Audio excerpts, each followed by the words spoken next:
Hello and welcome to the Amoral Philosopher blog. You continue to watch a series of talks about discrimination. This is the final sixth talk in the series. Last time we concluded that the wrongfulness of discrimination is typically relative to the priorities between competing considerations that are set by the society as a whole.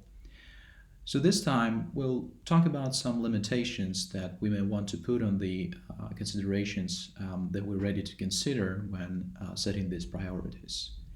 And what will lead us to introducing these limitations is the potential objection against the view that we were trying to defend so far. So one worry for the view is the danger of extreme relativism.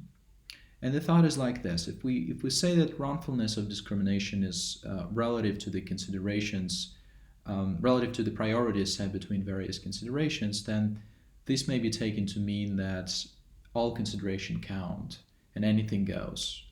But our intuitions are telling us that some paradigmatic cases of wrongful discrimination must be absolutely wrong, no matter what considerations we take into account, and no matter how we want to assign priorities to certain of these considerations. So let's look at one example. Say an employer may want to discriminate against people of a certain race, and say that they want to justify their refusal to hire these people, for example, black people, by saying that he takes the consideration of personal antipathy to be more important than any others. So is this a consideration that's a legitimate one that should be taken into account? Well, of course not. It can be argued that this antipathy is likely either formed without any grounds and it's arbitrary. For example, if the employer just says, well, I just hate black people, or I can't explain why I hate them, then this position, this consideration would have no ground and would be arbitrary. Or it can be based on some false beliefs or unfair generalizations. For instance, a person might believe that for some reason all black people are incompetent. And so this consideration would also be illegitimate because it would be prejudicial. It would be based on unfair generalizations or false beliefs.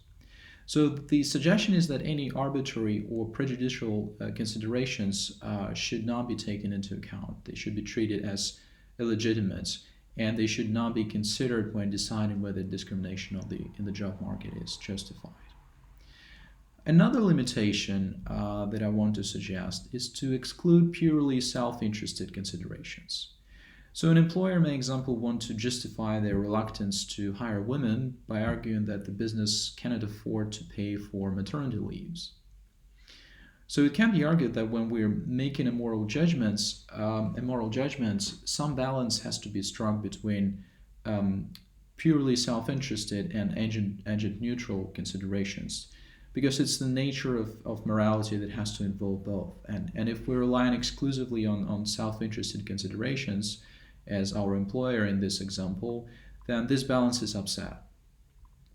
So in other words, we can agree that it may be prudent for the employer to discriminate on the basis of sex in these circumstances, but it would be immoral for him to do so. It would be morally wrong to do so for the employer. On the same grounds, perhaps on the same grounds as the self-interested considerations, we should also exclude considerations favoring some forms of tribalism, such as an example, hiring the natives or the locals or the people that one has a closer bond with. So these considerations should also be kept in check. Another limitation to the view comes from the nature of morality, which should be seen as a communal enterprise. It's something that we do together as a society.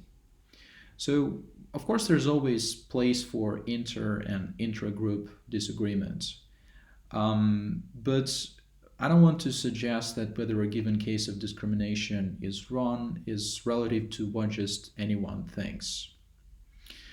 At the same time, I don't want to commit myself to existence of some mind-independent truth makers that would make certain cases of discrimination objectively wrong. So it seems like we are here in between two extremes. We don't want to say that just anything goes and what is morally wrong is relative to what anyone thinks. And on the other hand, we don't want to commit ourselves to this objective moral truth makers. So perhaps instead of looking for objectivity, we can settle for universal agreement as the ground of some discrimination being universally wrong. So, for instance, if everyone agrees that denying women a right to drive a car on the ground of gender is wrong, then this has to be a case of wrongful discrimination. Now, one may, of course, object and say, well, even on matters like this, people sometimes disagree. For example, it wasn't until 2018 that Saudi Arabia allowed women to drive for the first time. So does this mean that this case of gender discrimination is not absolutely wrong? So there are various ways one could look at this case. One could perhaps argue that discriminating on the basis of gender when issuing driving licenses was permissible in Saudi Arabia before 2018, relative to the priority that was set between conflicting considerations at the time. And then it became wrongful after 2018 when the priority was revised.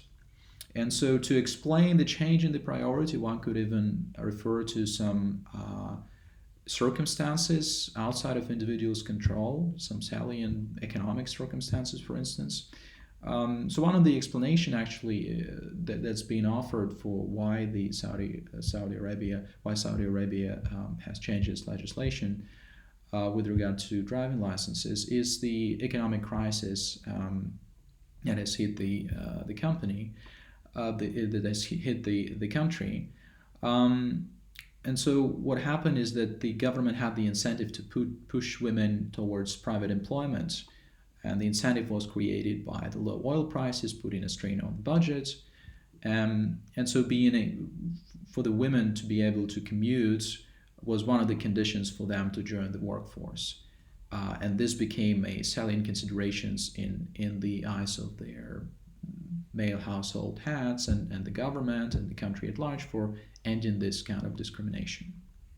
So this could be one response, and this could be an explanation for why certain considerations became more salient and how discrimination was not wrongful back then and it's wrongful now. But perhaps we could offer a better response to explain the situation. And on this response, one could question who has the authority to make moral judgments. One may doubt whether the political authorities in a non-democratic patriarchal society reflect the public opinion in their judgments, whether they're diligent enough to screen off the illegitimate considerations that we just considered, such as prejudices against women or self-interest of the patriarchy.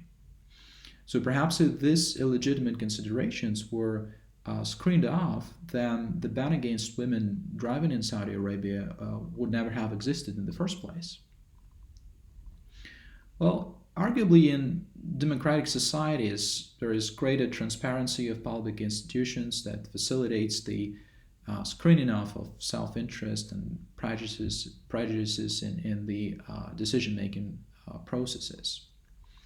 And where moral dialogue within the society results in convergence of moral judgments and consensus on important issues, these find their reflection in law. As long as these judgments are made as a result of democratic, transparent, and accountable decision-making process, then different societies may come to different conclusions as to the permissibility of a particular case of discrimination. But the judgment of whether the discrimination is permissible then becomes relative to the priorities set by the particular society, while of course it also allows for some degree of inter-society disagreement. So where does this lead us? If we look back over these 6 episodes where we discussed discrimination, we argued that the reason why some traditional accounts of discrimination fail is because they try to answer the question what makes discrimination wrongful um, by trying to come up with a single moral principle on the basis of which certain trade, discriminating on the basis of a certain trade, is always wrong.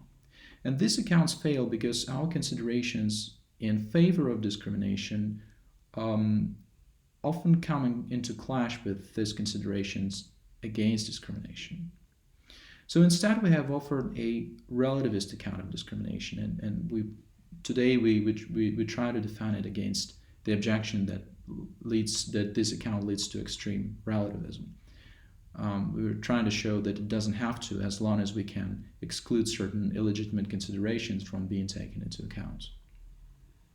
So if this account is right, then we can conclude that whether a given case of discrimination is permissible or wrongful is relative to the priorities that are set by the society between competing considerations, where certain illegitimate considerations based on prejudices, arbitrariness, and self-interest ought to be excluded. I wonder whether this account will stand the test of other possible objections against the view. Let me know if you have any, and let's keep thinking about discrimination. It's a great topic. In the meantime, please stay tuned for new episodes.